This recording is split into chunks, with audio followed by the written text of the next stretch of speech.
Let me begin by pointing out some of the worrying trends that I'm sure we're all familiar with. And COVID has brought them to the light again. So the declining legitimacy of public institutions is really worrying. So and you can include expertise here, and it has of course something to do with the rise of social media and the concerted use of disinformation campaigns. And this just makes crisis management in general much harder. But I'm not going to talk about that. Those are trends that are worrying and should be taken into account. I want to talk about the sort of the gradually changing threat environment that has led to what we might call, some people call the new normal, where we have a super complex environment that continues to produce new surprises with a transboundary dimension. Not all of them, but those, and that's going to be my main point. Crises that have a transboundary nature are particularly hard to manage.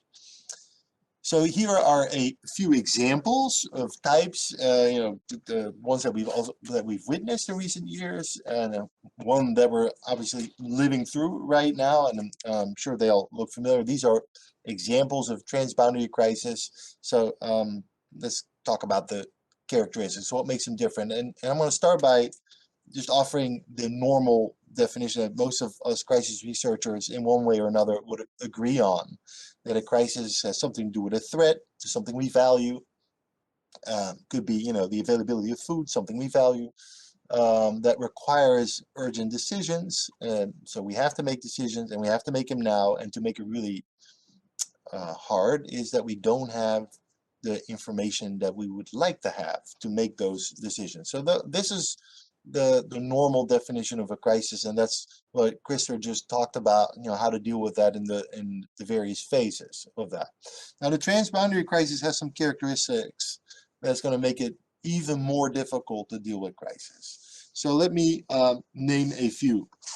So here you're looking at a picture of Puerto Rico after Hurricane Maria, and that's the usual damage after a hurricane. And what makes this transboundary is that, and not few people know this, but Puerto Rico is the home of quite a few pharmaceutical companies that also got damaged and caused a crisis in the U.S.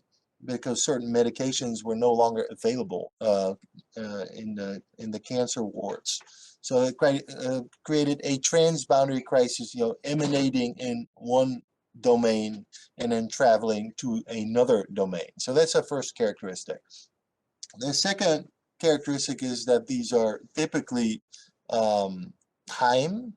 There's a time factor to it, so it takes quite some time to develop. And we're looking at, and then there's punctuations. Some people call them tipping points, and that can be of symbolic happenings in the media. I'm sure everybody's seen this picture, which was a huge punctuation in the immigration crisis a few years ago. The third characteristic is often the incomprehensible nature of these crises, and the financial crisis is a prime example where we all agreed that there was a financial crisis, but just to understand what was going on and how a mortgage crisis somewhere in the U.S.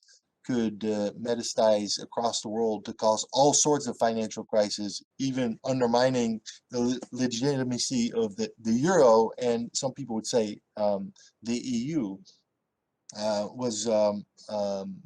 And how exactly that happened, the mechanisms, the academics are still debating that. The fourth characteristic is because we're talking transboundary, so going from one domain to the other. It could be countries, but it could also policy domains. It's not always clear who is the problem owner of the crisis. And cyber is in that sense a very good example, where we're still debating, who's in charge of responding, but also to the prevention and the risk analysis, as Chris was talking about these phases. And most countries still don't have a department of cyber. So it is somewhere, and most countries still do not have a very clear response structure when it comes to cyber attacks. Then finally, there's, because these crises are unique concoctions of developments from going one domain to the other, they tend to produce problems for which we do not have ready-made solutions. So we really have to invent solutions on the fly. And that, of course, is not easy. And I think, again, COVID, and we're looking, this is the Icelandic air cloud or smoke cloud that in 2010 undermined all the air traffic in Europe and across the world, really. And the solution to that had to be invented, and it took almost a week to get there. So if we go academically, a key work here, you may have never heard of it, is Charles Perrow's book Normal Accidents, and his thesis was, we create increasingly complex systems that we then combine. So we make one system interact with the other system. It's called tight coupling, and we create our own vulnerability. So we're creating systems that we really don't understand anymore. And when there are glitches in these systems, we invent, patches or workarounds. And so we add more complexity to an already complex system.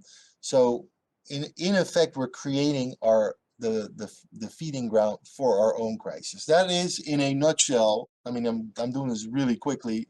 Sorry about that, but in a nutshell, what the idea is behind the rise of the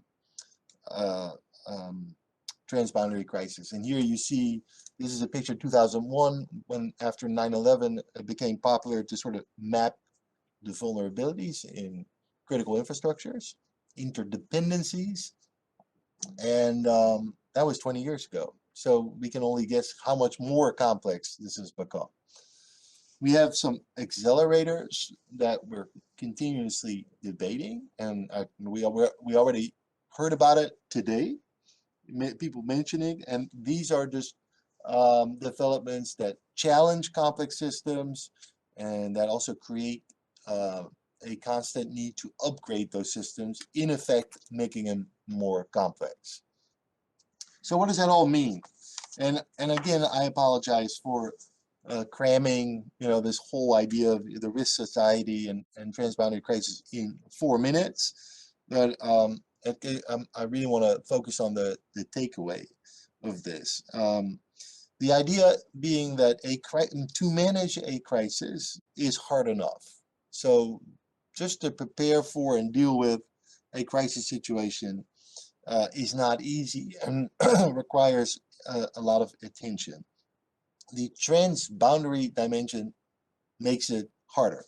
So that will be the thesis here. And how does it make it harder? Well, first of all, it makes the transboundary crises are harder to detect for the simple reason that they originate in other domains that you may not be focusing on, that may literally be far away from you, that you may not understand because that you're not trained to understand developments in that domain. When they come to your doorstep, and precisely because they move through different domains, they're hard to understand. They're hard to understand how that came about, what the drivers were, and how they can be managed, curtailed, brought under control. I mean, how do you bring something under control that emanates in a different domain for which you do not have any responsibilities? And we find it, speaking of responsibilities, we find it hard because we don't have systems for this, transboundary crisis management capacities. We don't have to do that on the fly as well, sort of assign responsibilities, and that becomes quickly politicized and creating paralysis, or decision-making voids, or competition. That's also possible. Multiple actors trying to deal with the crisis. Now, I think COVID, in my mind at least, has demonstrated what happens if you create complex systems and then you fail to manage the consequences. You know, in EU speak, the EU academics like to talk about, they call these externalities. So they say, you know, these are the consequences of integration. I think if we fail to offer an idea that we can actually control the consequences of integrating all these systems, that we're undermining the legitimacy of those very systems. And I think, in my mind, you know, the financial crisis has really done that. Immigration, COVID for sure is doing that, and one just fears what climate change is going to do to that. So what are the challenges? And this is all on top of what Krista just pointed out, that we have to start working with and debating and deliberating, is how do and this is a sort of an institutional design question almost, you know, how do we rearrange a system that is based on boundaries and on, you know, if you look at the commission that, you know, DG, Agri, and JRC, that's all boundaries. People deal with particular policy areas. So how do you deal with a transboundary crisis that transgresses and circumvents these boundaries? How do you, you know, who's making the decisions? And of course, we like to talk about coordination as a solution, but coordination only works if the boundaries are clear, because then the responsibilities are clear. So the other sort of idea that we create hierarchy, like in the United States, where they have incidents of national significance, and then, you know, sort of concentrates power in a very limited range of incidents in the hands of the federal authorities. We don't really have that in the EU, and nobody wants that. So that's creating a challenge that we're going to see these type of crises, but at the same time, at the heart of our idea in the EU is national sovereignty and the unwillingness to create truly federalized crisis management capacities. So we're going to have to come up with some unique solution, and the EU is of course very good at that, but we're not quite there yet. And I think that is a challenge that I'm sure is, or I would assume is also on your table here in the food sector. And I think the takeaway from all this will be that even if you're working within the food sector with all its complexities, you're still going to discover that when a crisis happens, it's not going to be managed by the food sector. I mean, it's going to be transboundary, and it's going to require the involvement of many other actors. So so that's a challenge from a political science, public administration, crisis management point of view, and a little bit abstract, perhaps, but it's you know, those ideas are really derived from studying a variety of those transboundary crises, and the mechanisms and dynamics are eerily similar, I have to say. So that is the point I would like to offer you, and I'll then stop, like, if I know how to do that.